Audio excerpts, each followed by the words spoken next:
Hello friends, welcome back to my YouTube channel youth chemistry. તો આપણો second 5 માર્ક્સનો question છે trans ethylene ડાઇક્લોરાઇડ. આપણે જોઈ જ ગયા હતા આના સમીર તત્વો વિશે.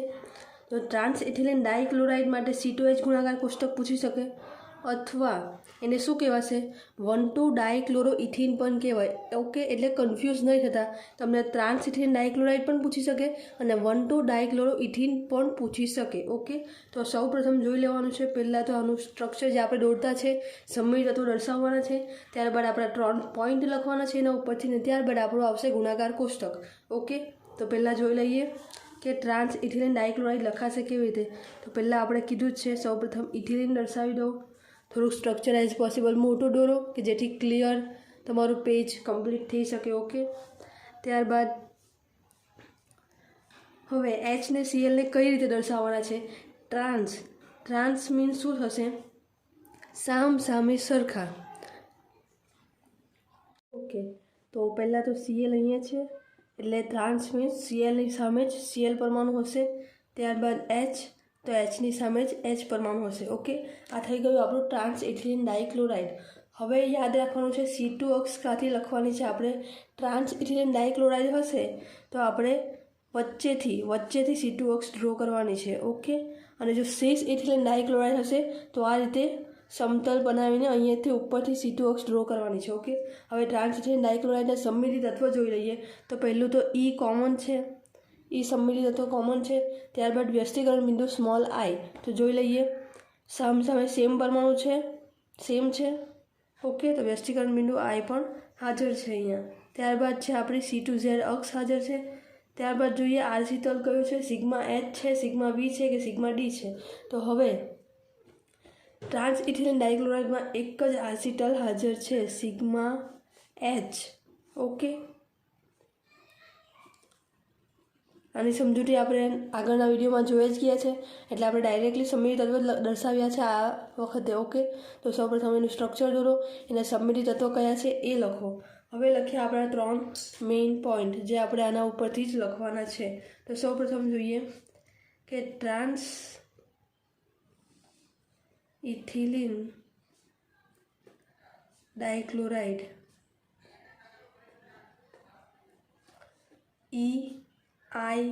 C2Z, સિગ્મા એચ વગેરે સમમિતિ તત્વો ધરાવે છે.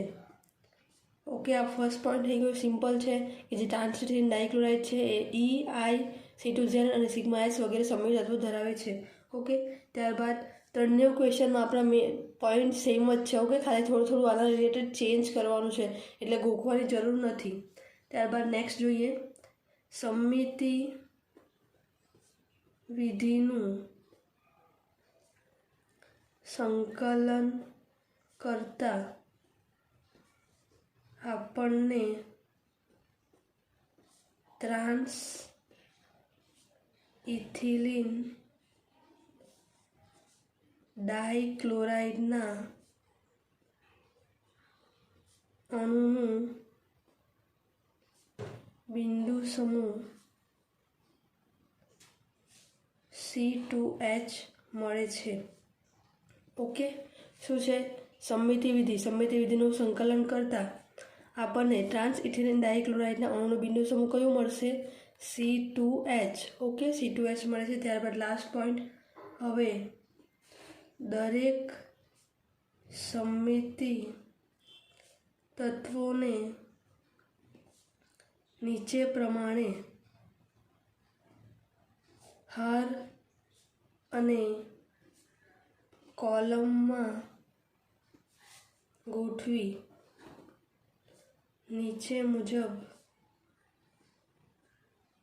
C2H બિંદુ સમૂહનું ગુણાકાર કોષ્ટક તૈયાર કરવામાં આવે છે. ઓકે, સેમ પોઈન્ટ છે. હવે દરેક સમય તત્વોને નીચે પ્રમાણે હાર અને કોલમમાં ગોઠવી નીચે મુજબ C2H બિંદુ સમૂહનું ગુણાકાર કોષ્ટક તૈયાર કરવામાં આવે છે. ઓકે, તો હવે જોઈએ ગુણાકાર કોષ્ટક કઈ રીતે ડ્રો થશે એ. ઓકે, તો આ રીતે કોષ્ટક ડ્રો કરી દેવાનું છે. ત્યારબાદ સૌપ્રથમ આપણે ફર્સ્ટ ખાનામાં લખવાનું છે આપણું બિંદુ સમૂહ. કયું બિંદુ સમૂહ મળ્યું છે આપણને? C2H. તો પહેલાં લખીએ C2H. ત્યારબાદ આપણે લાઇનમાં આપણા સમમિતિ તત્વ લખવાના છે. ઓકે, સમમિતિ તત્વ કયા છે? EIC2Z and sigma H.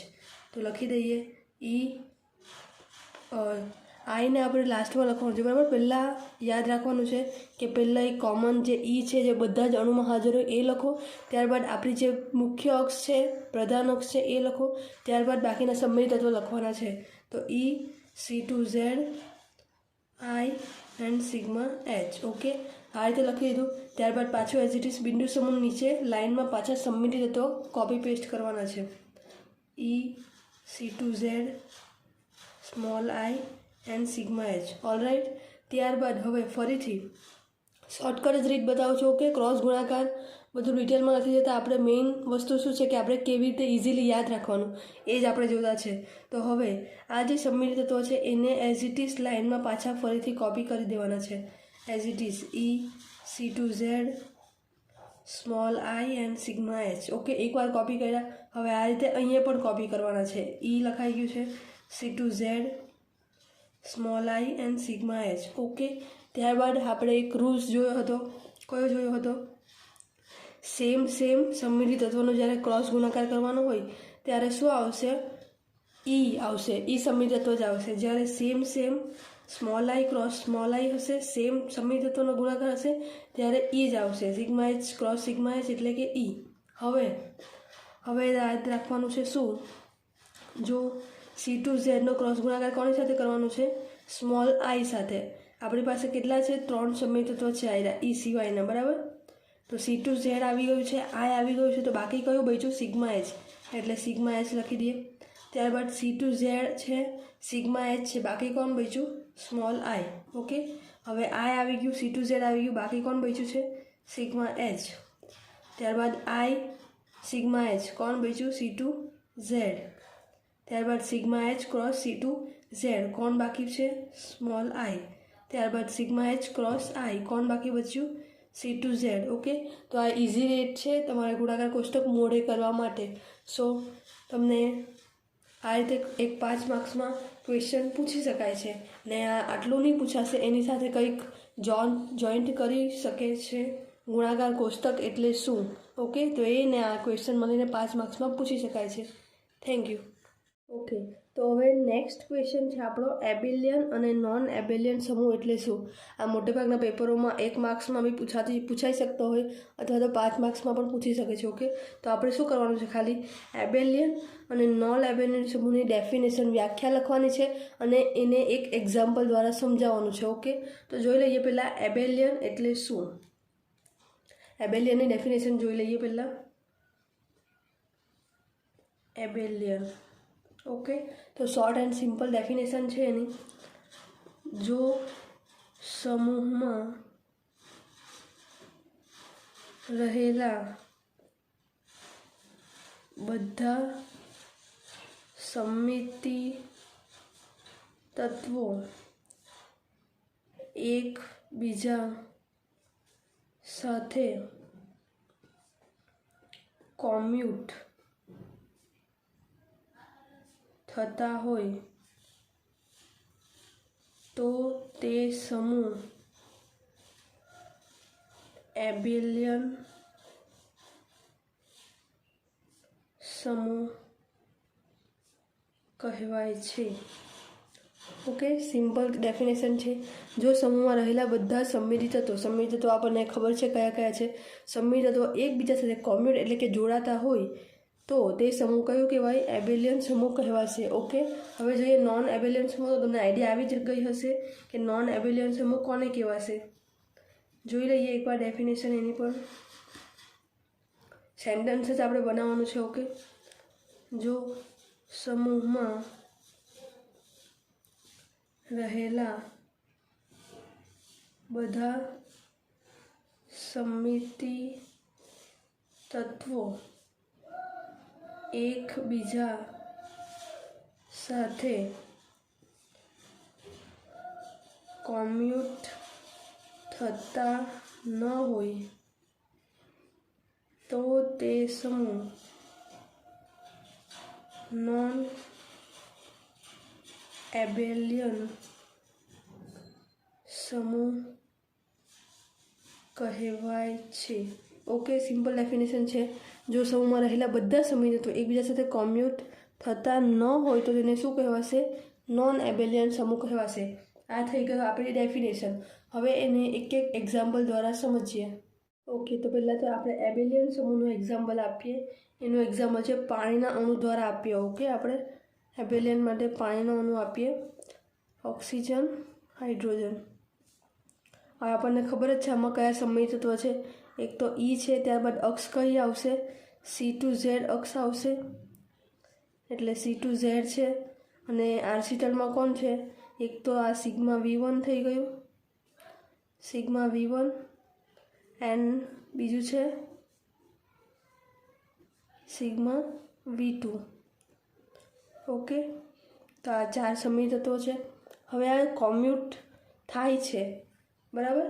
પાણીનો અણુ સારું એક્ઝામ્પલ છે, એબેલિયન સમૂહનું એક્ઝામ્પલ છે. તો લખીએ સેન્ટેન્સ. પાણીના અણુમાં રહેલા બધા સમિતિ તત્વો